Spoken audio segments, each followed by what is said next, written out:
साहिर ने आम आदमी का जो दुख है, जो आम आदमी की पीड़ा है, एक्सप्लॉयटेशन जो है कॉमन मैन का, उसके बारे में बहुत कुछ लिखा। और सिर्फ अपनी नज़मों में या मेन स्टेज मुशायरे की शायरी में नहीं, बल्कि गीतों में भी बहुत कुछ जो है उसके बारे में उन्होंने लिखा है।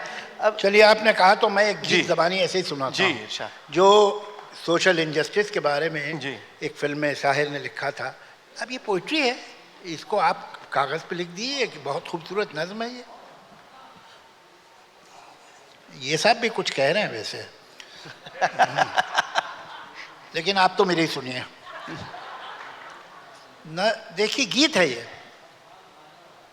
दो कलियां, दो बूंदें सावन की, दो बूंदें सावन की, एक सीपी की कोख में टपके और मोती बन जाए, दूजी गंदे जल में गिरकर अपना आप गंवाए, किसको मुजरिम समझे कोई, किसको दोष लगाए। वाह। दो कलियां गुलशन की, एक सेहरे के बीज गुंधे और मन ही मन इतराए, दूजी अर्थी भेंट चढ़े और धूली में मिल जाए, किसको मुजरिम समझे कोई, किसको दोष लगाए।